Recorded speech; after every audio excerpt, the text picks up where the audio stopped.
I didn't get the turtles. I went out like Okay. 15 feet. Aloha and welcome everybody to this section. So it looks like from the interaction that you guys have with the panels up here that they really don't need much introduction. I hope that you guys are all here for the MOOCs and open education around the world. And we have Dr. Curtis Monk from Indiana University and Dr. Tom Sreeve from University of Georgia and two other distinguished guests here.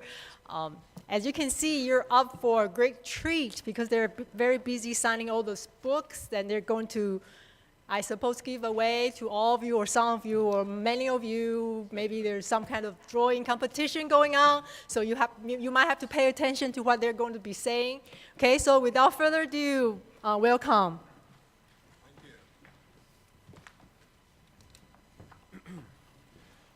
Thanks, Grace. And if you're not familiar with Grace Lynn, she's from the University of Hawaii.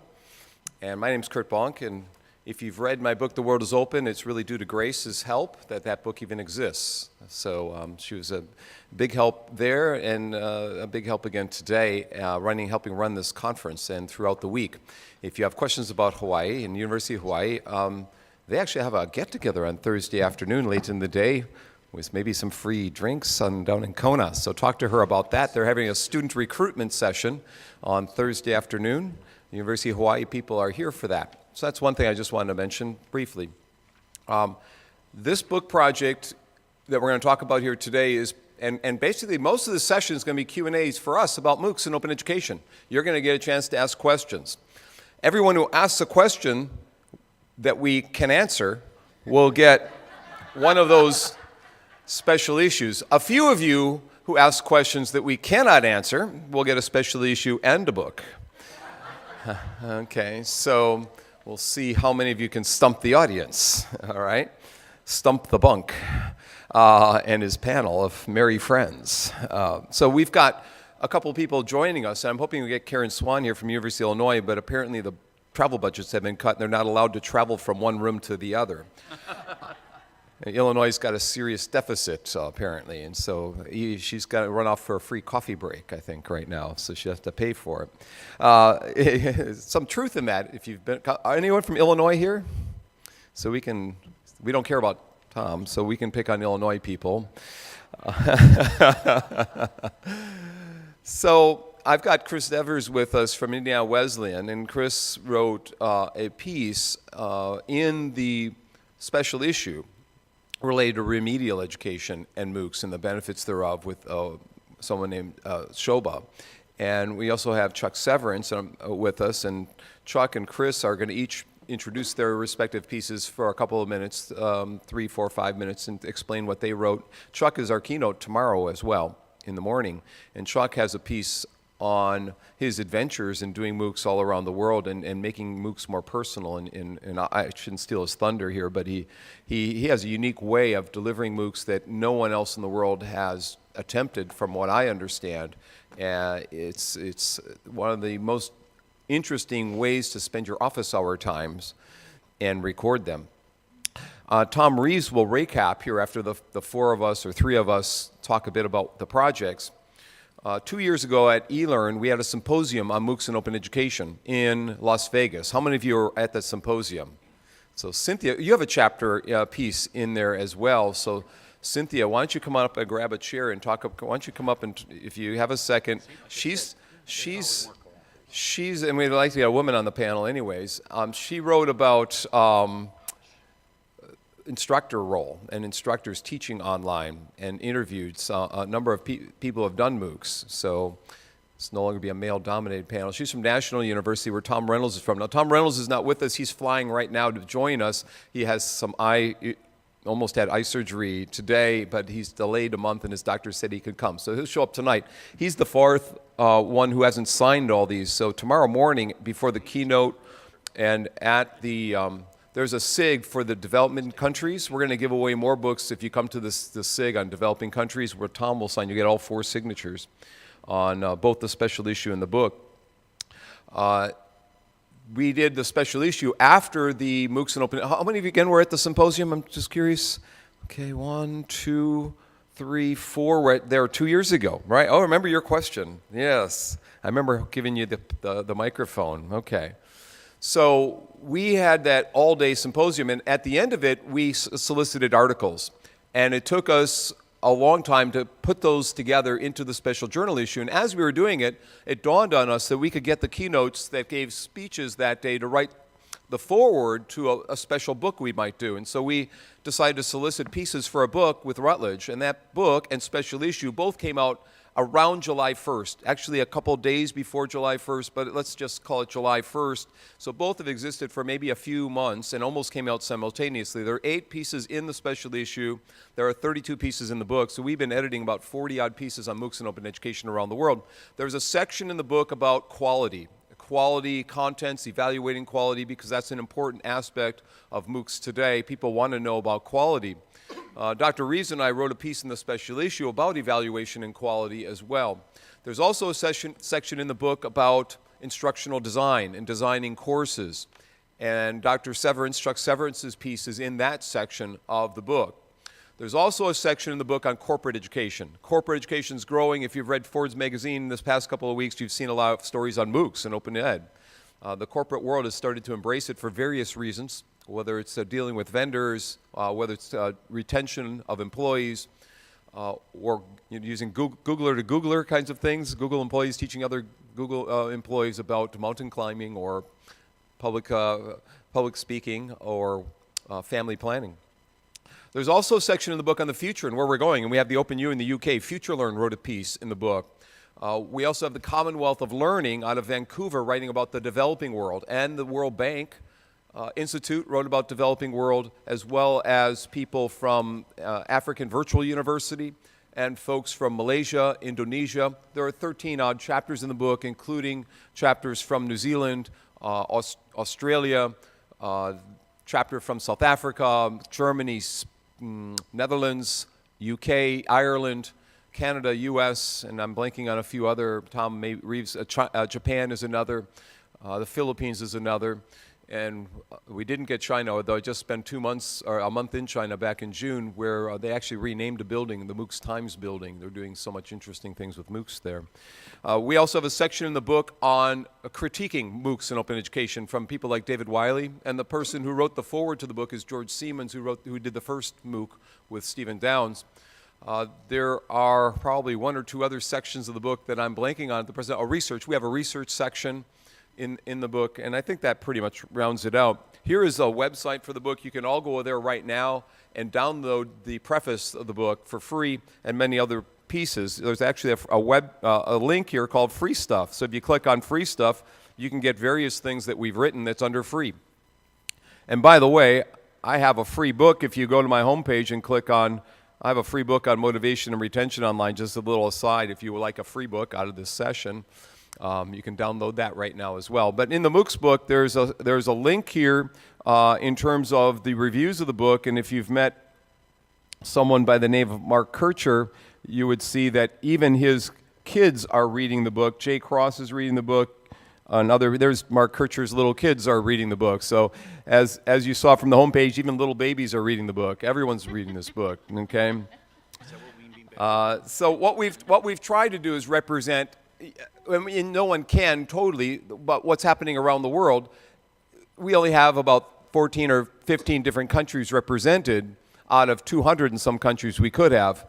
And keep in mind, we're about 50,000 words over budgeted or contract, and that's just to get a few more countries represented. We would love to have had 30 or 40 different countries in this particular volume, but we were getting our fingers chopped off as it was when we hit 50,000 words over.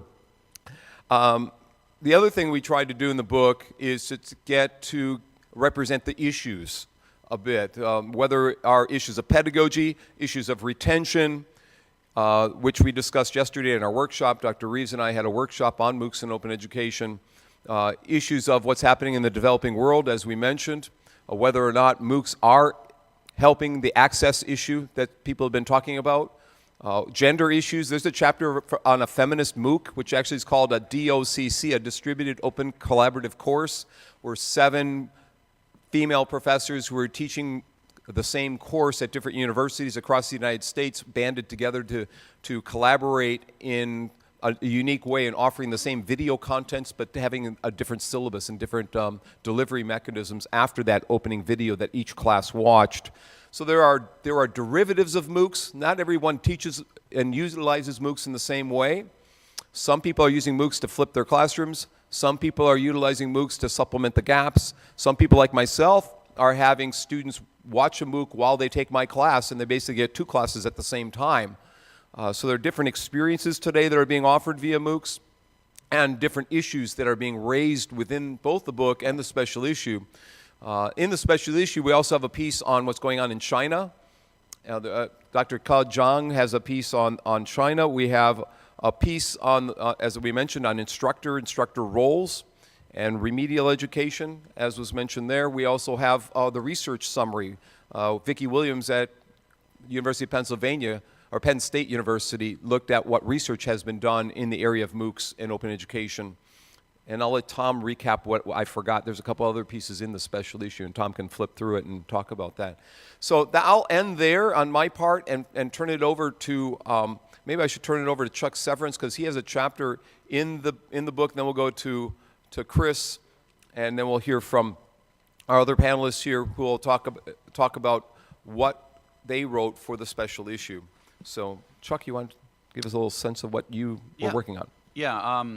So I'm Charles Severance from the University of Michigan. I teach in a School of Information. I teach programming to non-programmers and been doing that since 2007, and that's kind of the basis for all my MOOCs. I'm trying to get more people, every human on the planet, to understand gentle programming and technology in general. When Kurt asked me to participate in the book, the reason that I wanted to participate in this book is that I think we're in such early days of MOOCs, and so many people are sure that they know the answer to MOOCs, that I thought it'd be really great that 100 years from now we could look back and we could be, we would have this book that no one can change any words at this point in it, and we could look back at just how wrong we all were as we wrote these words in this book. And so I'm a big believer that this is just at the beginning, and it is dangerous to reach any conclusions. And so the chapter of the book is titled Learning About MOOCs by Talking to Students. And so there's lots of people in this building and lots of people in the field that are really big fans of big data. And truth is somehow, if you have 1 billion clicks on anything, then you have truth, and you don't actually have to look any further. And that truth is unassailable, because how can you argue with 1 billion lines of stuff that goes into a spreadsheet and turns into a pie chart? And I mean, you can't argue with 1 billion lines of data. And so I choose to completely ignore the 1 billion lines of data, because I know that you can form a question and to achieve whatever answer that you want, and 1 billion lines of data simply achieves what you set out to achieve. It's really rare that people who do big data analysis are surprised, and they don't validate their preconceived notions. And so it's really easy to validate preconceived notions in looking at data, because you're looking at it from the point of view of validating your preconceived notions. And so my approach to, but at the same time, as a teacher, you always want to be curious as to what you're doing right, what you're doing wrong, and why you're doing it, and especially in this new world of MOOCs. And so early on, back in 2012, I came up with the idea of, I didn't come up with the idea. Scott Clemmer, then of Stanford, now University, San Diego, something or other. Scott Clemmer came up with the idea of face-to-face office hours, and ended up, a bunch of people showed up. I'm like, that's a good idea. So I started doing it. And I just started doing it pretty much every city that I was in for the past 3.5 years. And I've done face-to-face office hours with anywhere from 1 student showing up to 30 students showing up.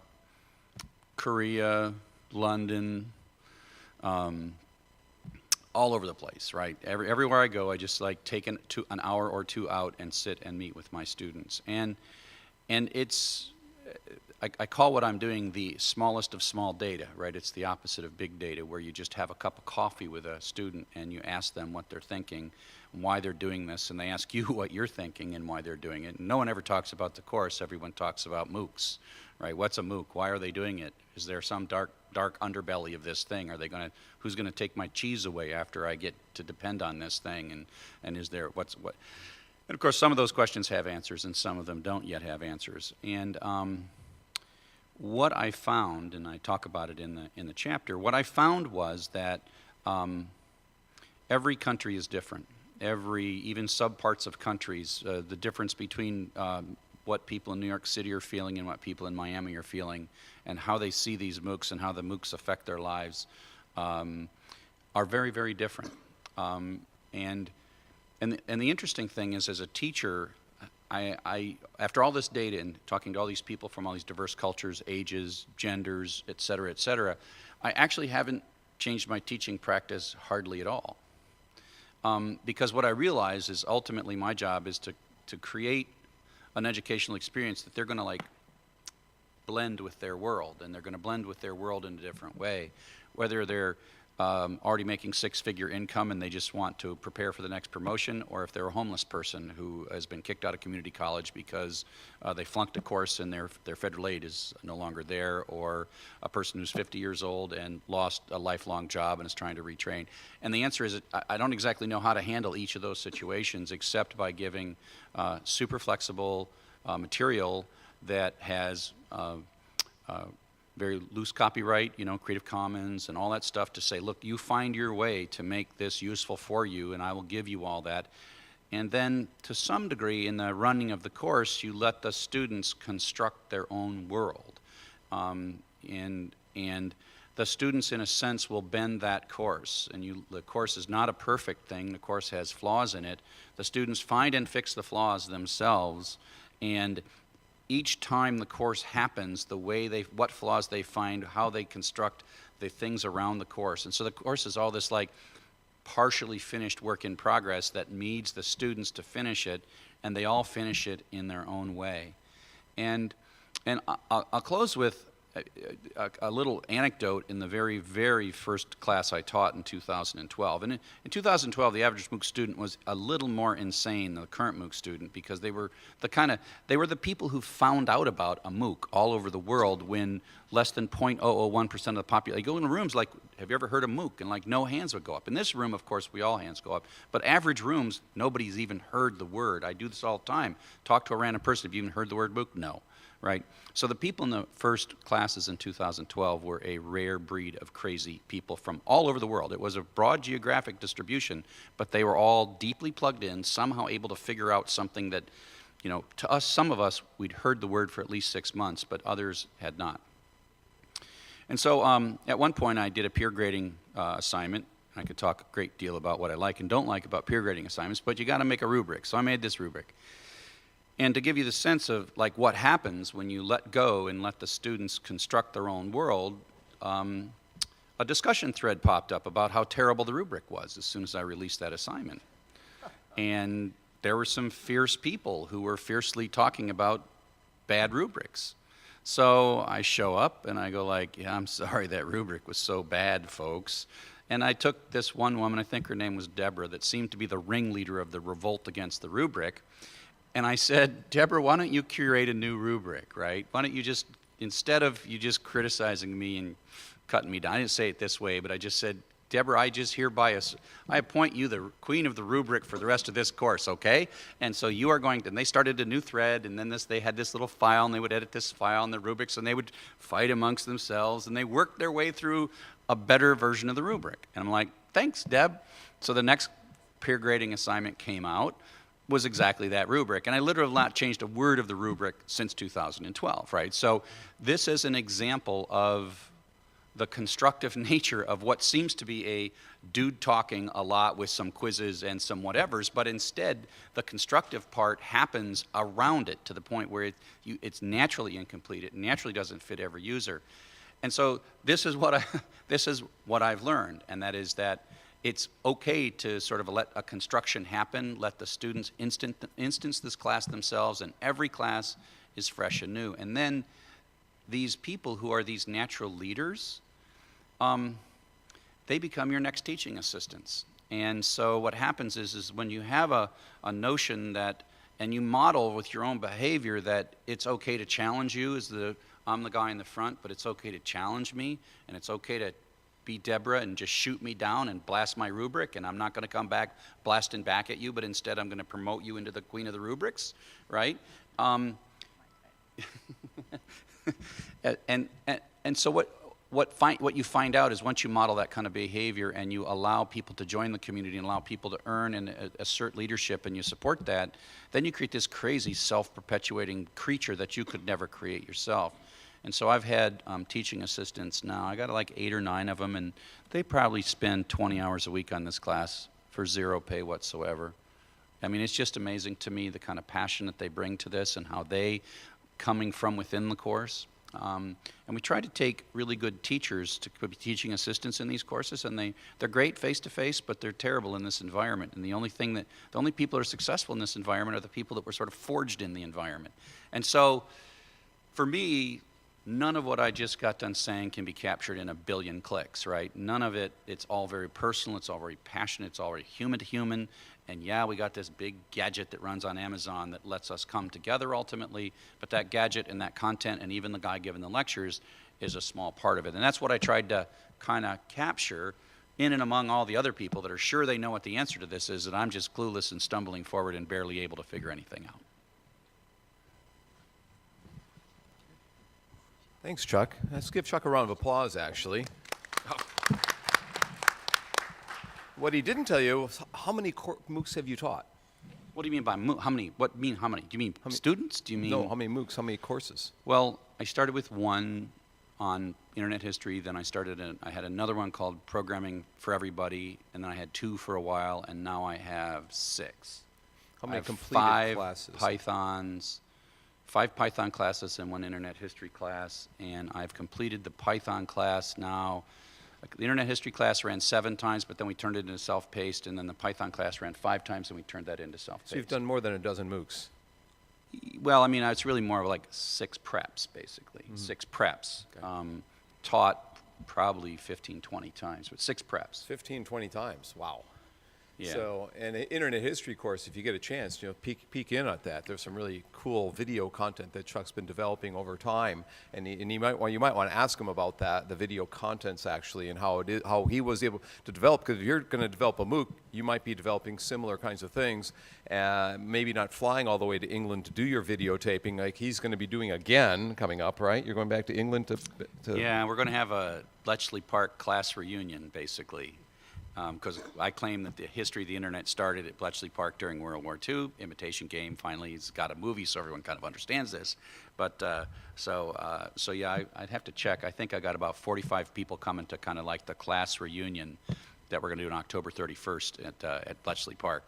So that's going to be like an office hours. That's a whole day long office hours, and we're going to all wander around Bletchley Park together for a whole day, and then have coffee at the end of the day. So that's like the office hour. That's like the victory lap of office hours. So if you get a chance, ask about that. He's uniquely done commencement. I've given a commencement speech in one of his courses once. I mean, Chuck's tried a lot of interesting avenues to engage his students that I haven't seen done elsewhere. And so, definitely we're honored to have him join us. I'm going to ask Chris and Cynthia just to give us maybe the abstract and maybe pull out 1 or 2, rather than summarizing the whole article, maybe just give us a piece of what you've talked about so people know what to ask you questions about in your special issue pieces. I'm going to thank Chuck with a special issue. Since you've not gotten a special issue, that's a signed one. Tom and I have signed that for you. So, Chris, you want to give us the kind of that overview of what you have? Sure. My name is Chris Devers, professor of education at Indiana Wesleyan, and I worked with Shoba Banrio, and the title of our article was Developing MOOCs to Narrow the College Ready Gap. And really this started because Shoba teaches at community college, and she found that 60% of incoming community college students take remedial courses. And she teaches writing. And she found that the students really weren't remedial in their writing skills. They were basic writers, how she would describe it. And what they needed was they needed to learn more about writing. And so we wrote a theoretical piece really on here are the ways in which we could see MOOCs help basic writers. And one that I'll point out briefly is we probably all have ran into students who don't know how to use APA, they don't know grammar very well, or they plagiarize. And so one of the MOOCs that we propose is a MOOC workshop. And it's this idea that we'd run this over the weekend, we'd have many students involved, and we have a very specific topic we want to cover. And one might be APA, how to write using APA style. So that this isn't remedial writing, this is just helping our basic writers understand how to use APA style, and it's very targeted. And at the end of the workshop, they would understand APA style, or how not to plagiarize, or how to use MLA, these types of things. And in the article, we cover 5 different styles or types of MOOCs that we could use for very specific reasons, and we apply that with community college basic writers to help decrease that gap between students who come in who are advanced writers and basic writers. Because our goal is to help students be successful, and we think we can use MOOCs in a very specific way with writing to help them be more successful. And Cynthia? Sure. Hi, everyone. I'm Dr. Cynthia Sistek Chandler, and I am with National University. My colleague Tom Reeves is coming this evening, right? Tom Reynolds. Reynolds. You're Reeves. Sorry. There are a lot of Toms here. It's even hard for us writing the book to know which Tom we're talking to. Oh, my goodness. So I want to begin by thanking this panel, particularly Kurt and Tom, for their encouragement. This article was conceived based on the inquiry that Dr. Haven, Sarah Haven and I, who's the co-author of this, we really, as online teachers of over 15 years now, really were very skeptical about the role of the instructor in the MOOC and how could these superheroes really be teaching in this kind of environment and doing deep teaching and personalization and independent work with students. So we began the article with that lens, and we interviewed 8 early MOOC adopters, and really wanted to know what kinds of teaching practices did they employ as a basis for their work in their MOOC. And it was, as a qualitative research study goes, we collected a lot of data, and we found that they really all fit into one category or another in terms of the kind of instructor role. And based on what we typically understand as an instructor role, these roles are very different, because some were, well, one of them we categorized as a rock star. One of the early adopters from a very large open university that I won't mention, but you can kind of guess who it is. 34,000 students, and how can you impact 34,000 students? And his description of his role was, he was the captain of the ship, and just kind of steering the ship and watching as the waves would hold across the different aspects of what was happening. So he felt like he was really the one who was more of the guider of the ship captain rather than the actual instructor. And one final thing is that we discovered that a lot of the content has to be curated and really has to be finalized. So you have to have a huge production team to support you. So it's not just the one instructor. It's also the instructional assistants and the peer tutors and a lot of the other parts of the system that help support these huge, massive online open courses.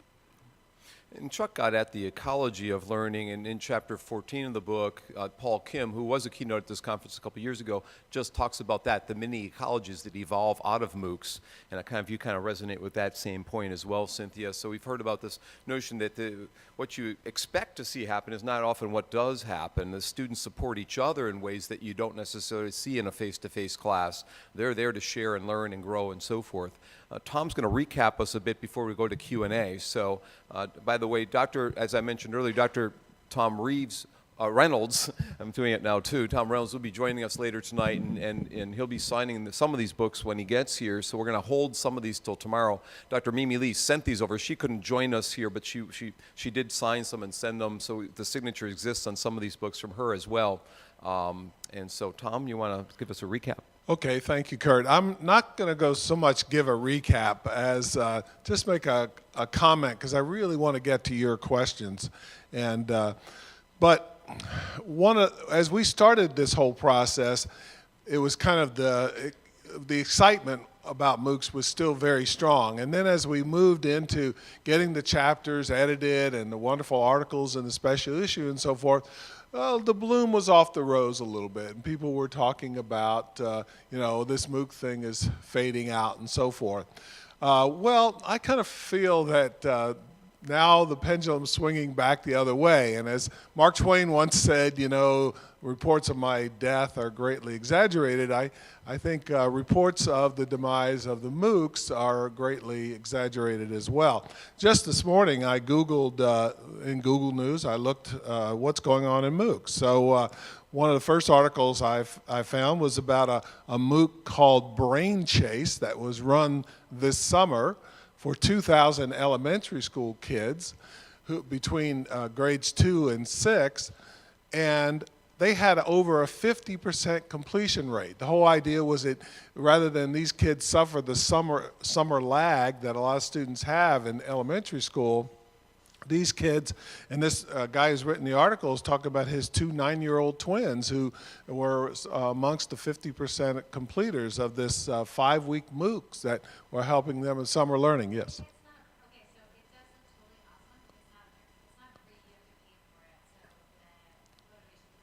Okay, motivation's different. Well, okay, well the MOOC, the article's called "Why My Kids Finished Their MOOC." Yeah.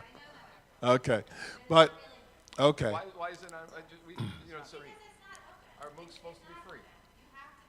Okay. Yeah. It's not open content. Okay. Right. So Right. there's this notion of people equating MOOCs with everything. Oh. Yeah. Yeah. Sure. Did you? It's a great idea. The second article I found was about a MOOC that started yesterday, and you might want to look into it, from Coursera, called The Art of the MOOC. It's coming out of Duke University, and it's totally free, of course, like all the other MOOCs, but it's all about they're actually going to create public art within the context of this MOOC. Finally, this is really interesting. Are there any people from France here? Yes. So this is article says 70 physicists create a new university's first ever MOOC. So this is a French language MOOC on physics created by 70 world-class physicists for a new institution, the Université Paris-Saclay. I'm sure I butchered that pronunciation, but it includes some of the very biggest names in physics in France. And we could just go on and on and on. There's so many new things emerging. Not all of them maybe are MOOCs, as you said, and what is a MOOC? I mean, do we really know what a MOOC is? It's still an emerging creature. It's kind of like, asking, what the internet was back in 1993. Well, who knew? Anyway, all I'm trying to say is I think this is still a going concern and the jury's still out. So at this point, I think it's very important we open it up for your questions. There's a microphone there. And Kurt, are you going to be Vanna White? You want me to be Vanna White, handing out the prizes? How about I be Pat Sajak? All right, you be Pat Sajak. That's a good role for me. So please take advantage of the microphone and ask some questions. We've got some real experts up here, and please go at it. Yeah, so we've got special issues for any question that's asked, so they're already signed by both Tom and I, and the other Tom will show up. If you want his signature, you can just ask him tomorrow. So, yes, go ahead. Hi, thanks. Is this on? Well, maybe it's loud enough if I speak louder. I think I wanted to just be the one who asks that obvious question that started to come up already about what is a MOOC. And you in your book, I mean, I know what the letters stand for, but in my own work, I'm actually in the international development field trying to write about, the possibility of MOOCs and online education for development. And it seems like, this word MOOC is just being thrown around to talk about a lot of the things that already existed, especially online learning, especially open resources. I mean, for you and in your book, was there like a minimum common denominator for the term MOOC? I mean, you all talk about MOOCs, are you talking about the same thing? Or does it have to be synchronous? Or is self-paced free courses, does that count? Does it have to be tens of thousands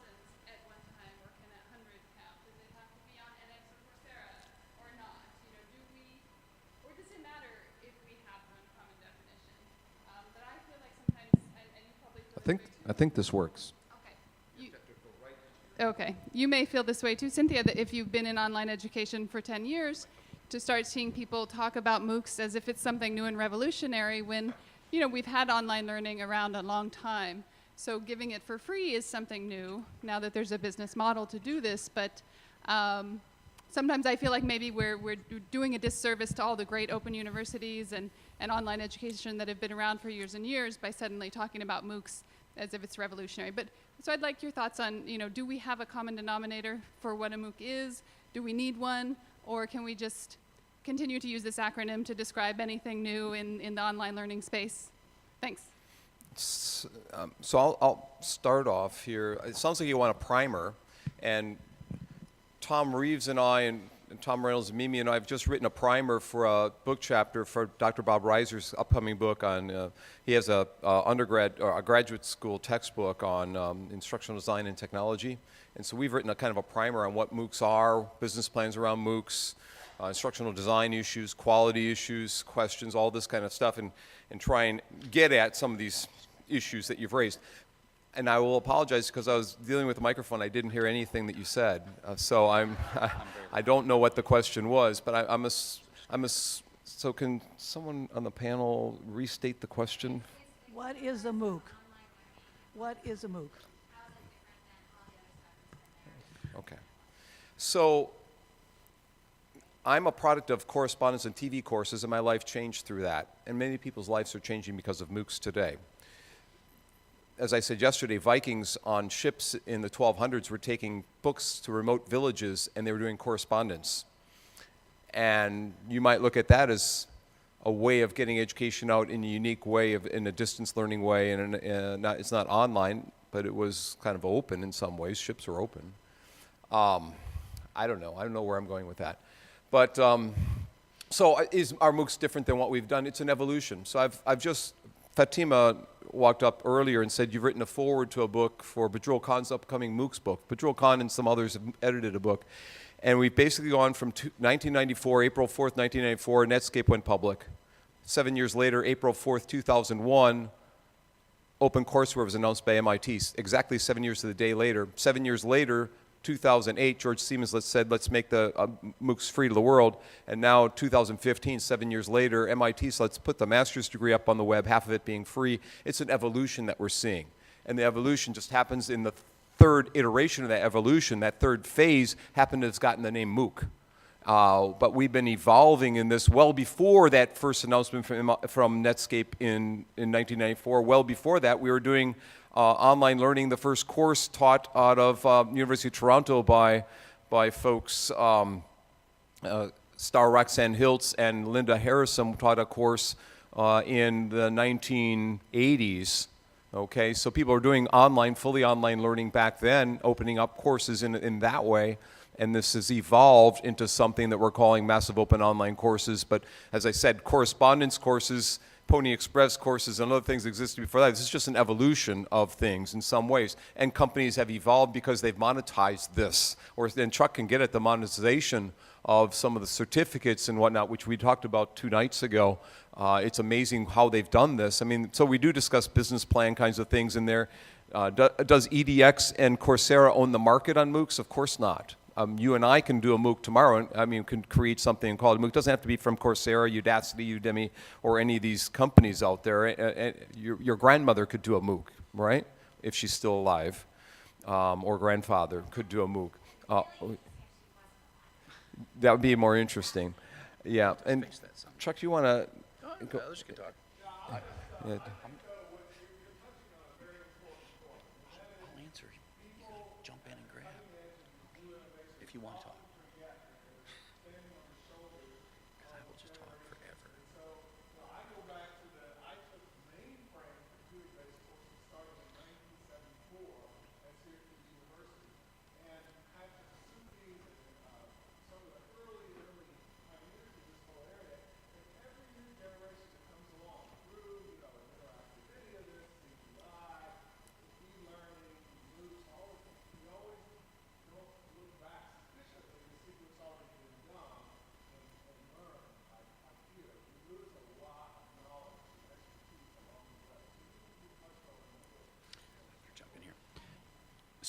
So let me jump in just a second. So I'll make two really short points. The first point is during 2012, 2013, there was a fierce battle, a civil war of MOOC definition, right?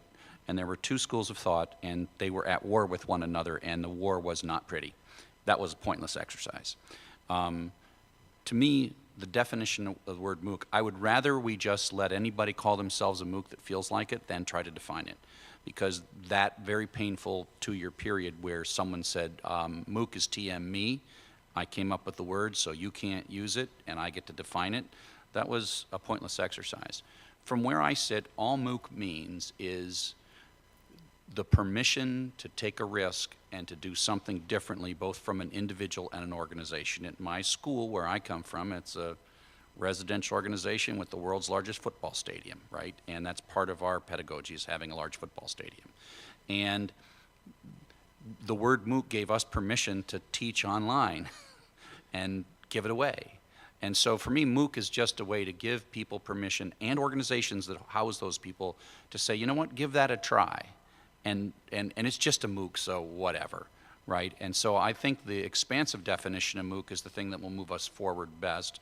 But at the end of the day, there is no thing that we're trying to be, and if we debated it, it's just a waste of time. And if you'd like the primer we did on MOOCs, I'm happy to send that to you. And also the 7-year article is up at the website, Scratching the 7-Year Itch. Perhaps it's time to MOOC on, is the title of that article. Maybe it's time to MOOC on. So we should go to question number 2. Mine is actually related. Chuck, you suggested that anyone should be able to use it and the broadest definition is reasonable. But in fact, that's kind of a cop-out. I think we actually do need to begin to differentiate the truly open access from the people who are making very commercial claims and charging a lot of money and building business models. And I think we will lose a lot if we don't emphasize the openness of MOOCs. And I think that was a point that was made earlier when you pointed out that a course was not free, and does this fall into that category? My question is, do we need not to differentiate MOOCs, but maybe some new terms that better explain to the world that all these things aren't the same, and if you go to certain companies, you're going to pay big bucks. And if you go other places, you may be able to do open education. And if you go other places, people are offering, little short training courses, while universities are still thinking 16 weeks, right? Or 14 weeks, or whatever your university uses. So as someone who actually is interested in the history of the world, I used to be an archaeologist looking way back at technologies. I do believe that when something's kind of new, it has to develop. But I also think there's a point where we have to sort of say, now we kind of need to move to the next phase. So my question is, are we ready to start thinking about that next phase that helps sort of the public understand it better? I know that's a tough question. Tom, give her a special issue. Anyone on the panel would like to? I was ready to talk. Go ahead. Yeah. I think that, like Chuck said, the classification of the MOOC is not as important as what happens. And what happens in a MOOC is, from the instructor role perspective, is that almost anything can happen. And when you talk to Paul Kim, he is absolutely convinced that this is the best way to deliver curriculum and content, because it's not only open, it's a global open opportunity for people to contribute and to make those connections that they have not made in the past. So from the constructivist nature, yeah, a lot can happen. But the classification system, especially looking at K-12 education, is a mini MOOC, a MOOC, with 500 teachers who possibly dropped out halfway along the way. So I think it's looking at the classification systems, but more looking at the overarching question of what it's supposed to solve as part of the instructional pedagogy. Is this session being recorded? No. No. Grace is probably recording it, though. We can No? trust Okay. Grace. So that way I can use specifics that I might not use had this session been recorded, okay? I tweeted it. So, So in early September, Coursera rolled out like 30 new specializations, pretty much tripled the size of their catalog. And we spent the summer all working in secret, building these new secret things to go, blow edX out of the water, blah, blah, blah, blah, blah, blah. And going to the definition of the MOOC, do MOOCs have to be free? Turns out that's almost pointless by the time it's all said and done, because what if a vendor redesigns a website to hide the free link so badly and so deeply and so confusing that only the most expert of users who are patient will ever find the free link? So if we define that a MOOC must be free, but the provider of the MOOC makes the free link in really tiny font that's barely gray, and no one can figure it out, and every place that you would naturally go to, as soon as you click I like this, it's like sign up, sign up, sign up. There's like a bar across the top of the old system where teachers could put links to various things. Turns out we're not allowed to have a bar across the new system.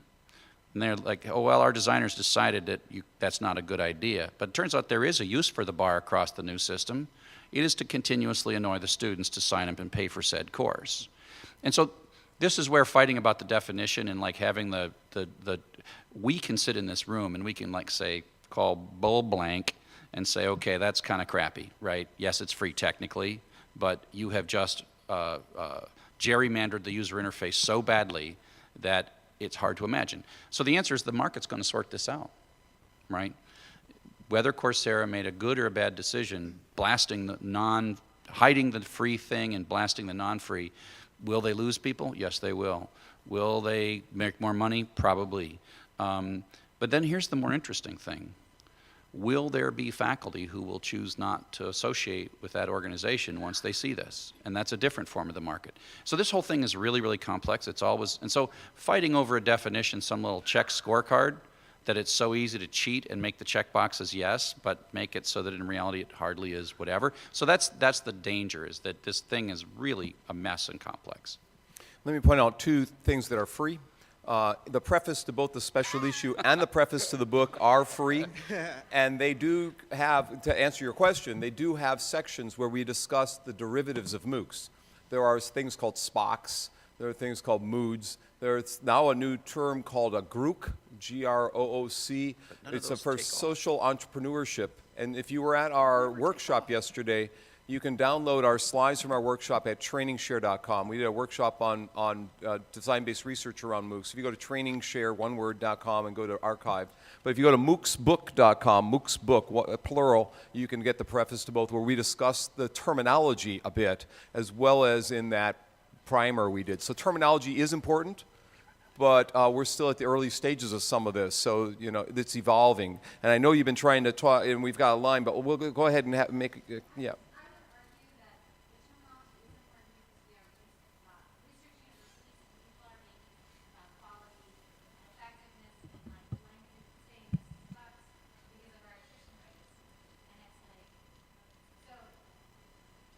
So I'm going to It'd be comment. nice. It'd be nice. Yeah. Which is a good segue into my question. Okay. Talking about attrition rates, a lot is said about attrition rates, but Chuck especially said that he sits down and talks to students about what they want. There's got to be a lot of students that don't give a crap whether they finish the MOOC or not. That's not what they're there for. So what are some other ways that we can evaluate the success or the effectiveness of a MOOC other than just always focusing on whether they finish the MOOC or not? Because they're probably getting something out of it.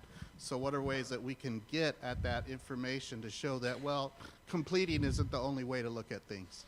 So can I comment on that? Sure. So some of Kurt's research, I'll mention, highlights that. I think he got a whole bunch of research from MIT and Harvard, and he found that students drop the course once they learn what they want to learn. And so I've always had this idea of calling it a MOO, Massively Open Online Opportunities. And I think it'd be really interesting to write an article on that and highlight that students, for the most part, probably take the course to learn what they want to learn, and that's it. There are probably a few motivated who finish all the way through, and I think maybe we should think about these as learning opportunities instead of what we think in the academic world as traditional 14, 16-week courses, but maybe more as an opportunity. So I think reevaluating that and coming up with ways to build in assessment as they go. Why did you drop the course? I learned what I wanted to learn, and it helped me do this, I think is one way we could look into that. Both the University of Edinburgh and now more recently UPenn. UPenn has an article in the last 2 weeks about educational opportunities that you got from the MOOC, as well as career-related things that you got from the MOOC. So MOOC for most people was not about a course; it was about changing their career. It was about changing your interest areas, looking at new things. It was about getting promoted in your job, gaining skills to keep your job.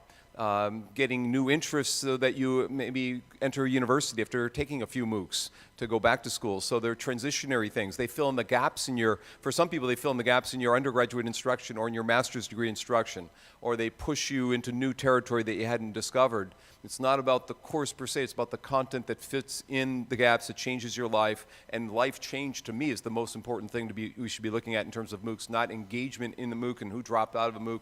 That's almost unimportant. Now, Dr. Reeves' area is evaluation, so I imagine he has a comment on this. You want to hand him the microphone?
So the thing that probably I've been shouting at Coursera the most about in the last month and a half is building things that increase completion, and viewing completion as a much more longitudinal thing rather than at the end of 14 weeks, and ways of letting people exit and re-enter and what that looks like, and how you create motivational structures that are both a hybrid between self-paced and non-self-paced. And we have no idea. Right now, if you think that the answer's out, that this 14-week thing and with a 5% completion rate, and that's the truth and that's the future, the answer is no. Every week somebody's changing something. Every week someone's changing that. And what we're going to need to start doing is, instead of like a 14-week survey that creates this like exponential dropping curve over and over and over and over again, instead look at the 2-year performance of a person, how they leave and come back and leave and come back, and how we can create structures that let them leave and come back. And so I think that that's important. I think there are things that are going up and up and up. The numbers that I'm seeing now in my initial returns on Coursera are far better completion rates than I was seeing in 2012, probably twice as much, but perhaps that's different. People are coming in, but it's not done yet, and let's not sort of write the paper, put it in a dusty journal, and then declare that truth has been discovered. And the answer is no. Everything until September 1st, throw it all out. Let's start over and think about it again. We got 4 questions left and about 5 minutes left, so we'll try and do these in a 1 minute, 1 minute, 1 minute, 1 minute. Can you give us a succinct question for the panel? This is a model question. I teach at a community and technical college and coordinate our Open Education Resources project. So the free part or maybe minimal printing costs is very important to me. I'm also teaching students that are going to need the transcript, the piece of paper for the job. So we've identified some courses that we want to try. Offer it as a MOOC. If you complete it and want it and need it on your transcript, then you pay for the credits. Has anyone tried that model? Does it work? Am I stepping into a landmine? Is this a good idea? Is there potential? I think you're on the frontier right now, and I encourage you to keep doing that. I actually think that that's what you're doing is probably more valuable ultimately in the long range view than say what I'm doing with my big blue and gold logo worldwide, whatever. Because I think you're going to touch more lives and actually advance their lives across some kind of an interesting boundary. And the OER movement in community colleges is getting super exciting. And what's super exciting about that is I went to a meeting at Lansing Community College, and the room was full of teachers, right? It wasn't full of experts, and it wasn't full of people who've been researching. It was full of teachers, and the energy was very, very great. And so community colleges, I really think that if I was a community college president, which maybe someday I dream to actually be, I would be pushing MOOCs in my community college in particular to give all of your students multiple pathways to enter, multiple chances to fail with low cost to you, so you're saving a lot of money and giving them many, many ways in. And I think that in your community college, you can't just take a Harvard MOOC and say, oh, go take the Harvard MOOC. I think you got to take my MOOC, which is Open Educational Resources, you got to hack and slash it and turn it into your MOOC, and then give your students, and then have your people be the faces rather than me be the face, because you're the one that's going to touch that person's lives. So please don't underestimate the importance of what you're doing. Okay, great. The next person. Hello, to introduce myself, I'm Ruth de Villiers from South Africa. I figure if you dug a hole in the world and went right through, you would come out where I live. That's how far away we are. Same either way, 12 hours difference. I am from the University of South Africa, one of the world's largest distance teaching institutions. Okay, but my question is very basic. That is, if you are an educator, a teacher, an instructor, whatever you want to call it, and you're looking for a MOOC to support your course, could be high school chemistry, could be university computer programming. How do you start? Is there some sort of a portal? Is there metadata so that you can efficiently find those invisible links that were mentioned just now and say, okay, I've got a course. My course is here. The students are examined on the content, but how can I get supplementary MOOCs? How can I choose them? Okay, so a couple things. In the book, we have a chapter from South Africa, from Cape Town, but by the way. There's a website called MOOCs Link. MOOCs Link is a website where you can look up MOOCs. There's another website called Class Central, and chapter 15 individual in the MOOCs book, Charlie Chung, is the founder of the Class Central website.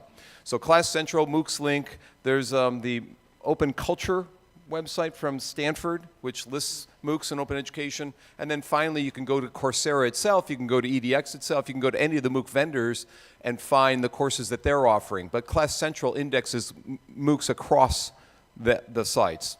I was in China in June, and they were trying to create a website in China to index MOOCs there as well, in particular to help people in Asia. And I'm blanking on the name that they were using down in Shenzhen, but they'll be coming out with this in the next month or two as well. So Class Central, MOOCs list, Open Culture are among those. And if you don't remember the names, just write me an email and I'll send you that. Thank you. Tom. Since we're in 1 minute territory, quick question. Are there folks on the panel who can say what you've done in your own MOOCs to make them accessible to learners across the ability spectrum? And conversely, is there anyone on the panel who can't answer that question? Did you get the question? Yeah, I mean, you pretty much in Coursera, you have to do that, right? I mean, you've got to provide all this information. I mean, Coursera feels like it is their legal responsibility to make material accessible across the spectrum. And so to the extent that we can do it, you know, we do our best. So you know, they're all closed captioned, they're all translated, their slides are always available, et cetera, et cetera, et cetera. So, I mean, we're trying. I'm sure you're going to say we haven't done a good job.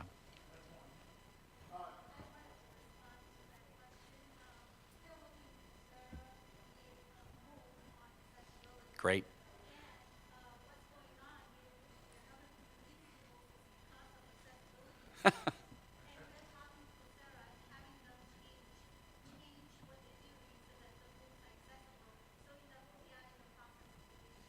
So find the lady in the purple and green flowers here. Stand up. And she's doing the MOOC on accessibility. For those of you in the back who didn't hear it, there's also another MOOC called WAMO, Web Accessibility MOOC online. So I also didn't hear anybody from the panel who doesn't have a good answer on that one. Chuck, very well Tom, done. we do need to hand him one of those. Oh, And you get the bent one. so you get the bent one for asking us a tough question. Special I would also edition like to thank Cynthia on the panel. She's never gotten a copy of the book, and I want to thank you with the book. And Fatima for helping answer the question. I also have one of each for you because I know you're teaching a MOOC on how to teach online, and that might come in handy. Ask us the last question.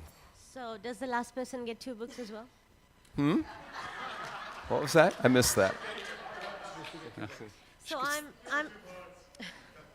Okay, so we have about 10 or 15 of the special issues left to give. I'm holding some for tomorrow. So the first 10 or 12 people who come up and want a special issue, I have them saved for you. Ellen, I've got something for you up here as well. I want to thank the panel and thought that was your question. Go ahead, ask your question. Okay. 2 books without the question. Okay. Where are you from? Very good. I'm from the University of Auckland, and I'll be there in April. Our institution is experimenting with MOOCs, and at the moment, our critical thinking MOOC is in its 3rd week. And we are really fascinated by the people who have signed up for that MOOC. We've got 84-year-olds, 72-year-olds, all these people, and there's amazing stuff happening there. But my question is, we have got excellent resources created for this MOOC. How can we leverage that in an actual course at the university? Because the instructors have never taught online, and this is their foray into online learning, and they're finding it really exciting. But they want to bring that back into their face-to-face classroom and offer their course in a more blended mode. So what are your thoughts on that? How can we use the MOOC experience and the resources that we've created for the MOOC to kind of provide a better learning experience on campus? I'm doing that right now in my classes, and what I'm doing is I'm saying to the students, if you participate in a MOOC and write a reflection paper the same length as the other reflection papers I've assigned, you can substitute. If you've participated in a MOOC that relates to my class, and here are 20 possible MOOCs you could take this semester on, I'm teaching learning theories. Here's a learning theory course from Harvard. Here's a learning theory course from UPenn. Here's a learning theory course from University of Auckland. They're offering a little different spin on the same content than what I'm offering, and I'm basically having them take 2 courses at the same time and can only get credit for one. They're going to get an A, B, C, or D in my class, and basically taking 2 classes. They're doing more work than my students have ever done in the past. If they do the entire course and complete it and get a certificate of completion, they can substitute their final assignment for that. So they have options based on how much they do within the MOOC. That's one way. You could also have them do a critiquing the content in the MOOC compared to the content in the face-to-face course, a comparison and contrast chart, or whatever you wanted to do, a debate, maybe even have them do some kind of review, kind of like an Amazon.com book review. You could do reviews of MOOCs. There's a couple websites where you can review MOOCs.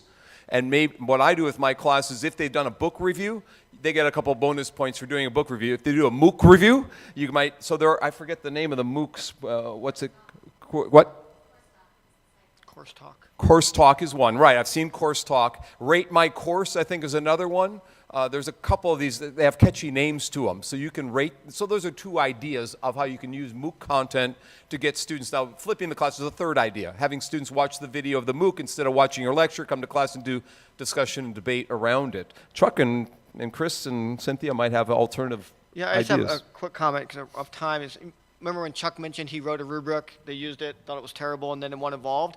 I think go out and ask your students. Ask them where things would fit in well and how it would, to help it evolve from the bottom up, to really maybe create an environment like Chuck did where now he hasn't touched that rubric, it was very successful. And that's really hard to do and complicated, but I think it's probably a good direction to at least consider. So I do this a lot, and I do it actually both ways, right? I use my on-campus students as guinea pigs to test the thing I'm going to do in my next MOOC, and I use the MOOC students as guinea pigs to test the thing I'm going to do on my students. And flipping the classroom, frankly, is like the least valuable thing. What I find that is I tend to end up doing when I really am thinking deeply about how to influence my on-campus education is I tend to build everything outside the MOOC platform and don't do like too much authoring in the MOOC platform. So all the videos are on YouTube in addition to being in the MOOC platform. All the material is in web pages in addition to this. and the slides are in Google Docs, and to the point where all my clever assessments use learning tools interoperability. I don't actually use proprietary stuff inside Coursera to build clever auto-graded online assessments. I use learning tools interoperability, and I plug them in, and then I can plug that into my on-campus Sakai if I want to. And so I tend to compromise and perhaps and make it so that everything that I possibly can do is not in the MOOC platform, but out of it and pointed to in the MOOC platform, and so I don't have to re-author. And then I can just take the exact same auto-graded assessment and use it in my on-campus class by just pointing two things to the same thing. And it's a little harder, and you actually need sort of technology people in addition to like instructional designers who can click and point and make it all pretty and all this stuff. But the more you do that inside their platforms, the harder it is. And then the last thing that sort of is a follow-on to the previous person's question, edX is, I don't know when they're going to do this, or when it's going to be really done. They're talking about it a lot. Is really trying to make everything in edX accessible through learning tools interoperability, so you could take the pieces and refactor them and really actually host the content in edX, host the quiz in edX, and take an edX quiz and plug it into your local campus learning management system, as long as it does LTI. And then you don't have to like pull everything completely out, because you can author it in edX. Coursera, I don't think, has any plans for that, but edX hasn't done it. They haven't delivered it. I haven't seen it working, but they're certainly talking about it. And so that to me is exciting, the notion of reuse on a more granular way, rather than like take the whole course, but instead take this little page or this little lecture or this little thing. And when that works, then that's a powerful, powerful, empowering thing to let you move that stuff back and forth. Thank you very much. We use the Future Learn platform, and we had a lot of challenges to actually develop the content within that platform, because their requirements are very different compared to what open educational resources probably, they provide more flexibility. Yeah, and this is, for me, I won't work with anything that doesn't do learning tools interoperability, but of course I'm the guy with the tattoo about learning tools interoperability. He'll show his tattoo tomorrow at his keynote. And but that limits some things, right? And so for me, if I was working with Future Learn, my first thing would be to get him in a headlock and not let him go until I had learning tools interoperability, and say, I can't work in your thing, because I'm not going to write some dumb thing that's an assessment that's just your little thing that your 12 programmers thought up and you're going to jam down my throat. I don't work in Edmodo either, because they have like a thing that plugs in, but it doesn't use learning tools interoperability. And the key is my time is too valuable to have to reauthor everything every time I move across some boundary that I'm going to move. I want to move easily and seamlessly back and forth. I want to thank the panel again. Can you give them all a round of applause? And the lady from New Zealand, from Auckland, if you could grab my card and give me a card, I'll be there in a few months. I've got 15 or 13, I think, special issues sitting there, and my card. If you don't get a book, send me an email, and I'll try and send you one. I've got a couple extra special issues in my hand. If the stack's empty, I've got 2 more in my hand, and I've also got something for my former students who are sitting in the audience up here, and for Ellen. Again, I want to say thank you for coming to this session. It's been a long journey to get to this point. It's not easy doing the one. We could have had a whole session on writing and working with publishers, let me tell you. I can tell you many stories. Some people go to lunch with us, and I can tell you stories about publishing if you want to hear it. Again, thanks, and we'll see you at the conference.